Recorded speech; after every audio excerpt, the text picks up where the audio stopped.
I want to talk a little bit about a book called The 20 Years Crisis, 1919 to 1939, by Edward Hallett Carr, who's better known as E.H. Carr.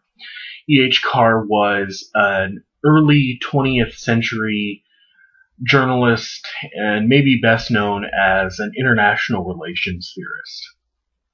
He wrote in what today we would call the realist tradition of international relations. His best known book is probably a book called What is History? His second best known book is the one I want to talk about now, called The 20 Years Crisis. And it really set forth, it was written in 1939 and reissued right after the war. So, which of course gives you a bit of perspective. World War II will tend to do that. It really set forward the first clear definition of what realism was in international relations. And of course, realism had a tremendous influence on people like, Henry Kissinger and other really big heavy hitters in American foreign policy. So it's a really interesting and important book. Because one, it talks about realism, and two, it's really the first book that says something about it and what it's all about. This book is the one of the top one or two for which Carr is most remembered. Written immediately before World War II, and is considered really important in the field of international relations, as I was saying. In fact, the preface to the first edition is dated September 30th, 1939, a mere 4 weeks after the Wehrmacht invaded Poland. This is by no means, of course, incidental to the content either. The 20 Years Crisis is a thoroughgoing critique of 19th and early 20th century international politics, and especially the assumptions on which these politics rest. It can be broken up roughly into two sections. The first is more theoretical in approach, while the second part analyzes certain instances of political structures, treaties, and international relations that support his theoretical assertions that he made in the first part. I'm much more interested in the theory as a reader, so my focus in the review will be more on the first half, where Carr explores utopianism, realism, and their intellectual genealogies. After the end of the Great War, that would be World War I, a popular idea in diplomatic circles was that only irrationality and aggression could possibly start another war, and only the construction of a set of international institutions, like the League of Nations, could prevent a similar worldwide outbreak of aggression. That certainly is a pleasing thought, considering how much carnage and loss of life there was. This hope, which Carr identifies as a naive and empty sentiment, is perhaps the most conspicuous symptom of what he calls utopianism. Utopians, quote, pay little attention to existing facts or to the analysis of cause and effect, but will devote themselves wholeheartedly to the elaboration of visionary projects for the attainment of the ends they have in view, projects whose simplicity and perfection gives them an easy and universal appeal. I guess that's been posited many times as a criticism of the foreign policy of the likes of Woodrow Wilson.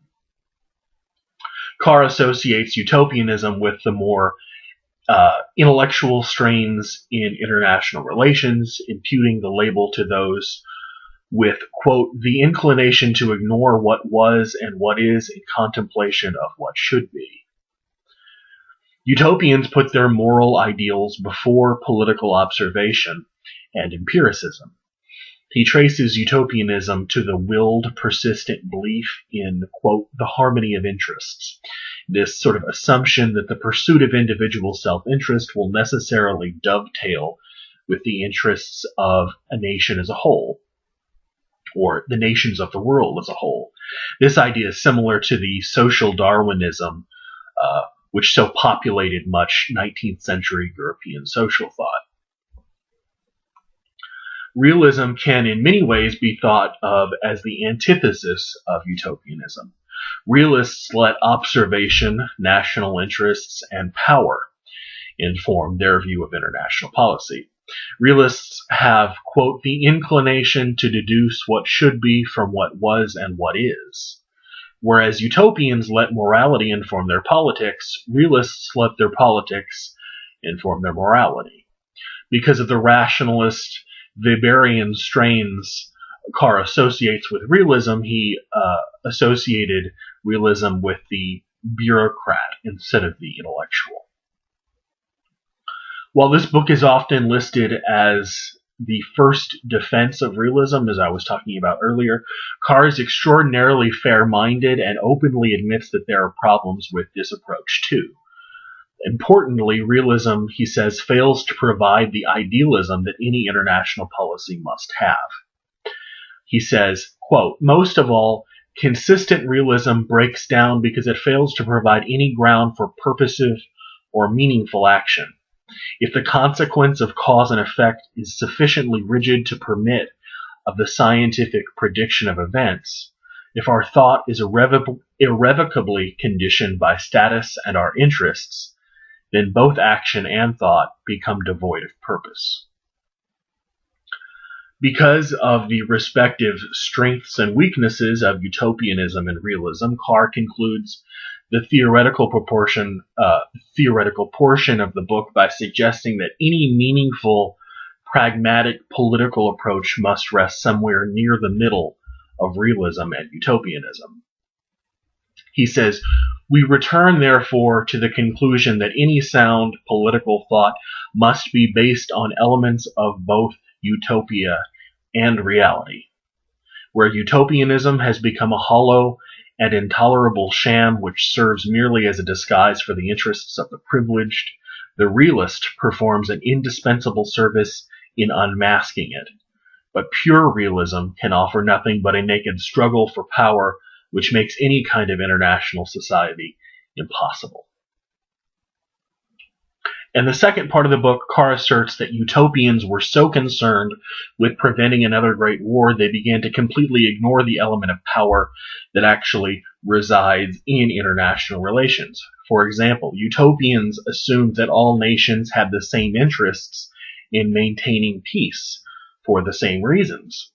A simple look at the actual milieu of European politics leading up to the First and Second World Wars will suggest something completely different. That's what he sort of means by putting empirical reality before your political theory. He also spends a good deal of time pointing out how three kinds of power operate in international politics. He talks about the economic, the military, and the power of public opinion that can't be analyzed separately and have to be considered interdependently. And also because, at least at that time, the international community hasn't agreed upon a means of resolving international disputes. Remember that the UN was barely in its infancy when this book was being updated. Because we didn't have that means of resolving international disputes, treaties are barely worth the paper they're printed on, since countries can opt out of trivial conditions if they didn't want to obey them. It would have been interesting to see how the formation, like I said, of the United Nations or the International Court of Justice would have changed Carr's opinion on this point, if at all.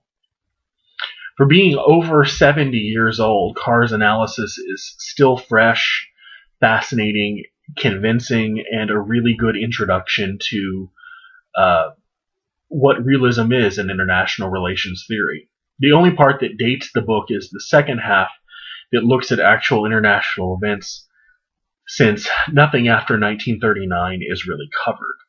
I did have to read up a little on the treaties that are lesser known, like the Treaty of Locarno and the Franco-Soviet Treaty. If you knew about those, you're much smarter than I am.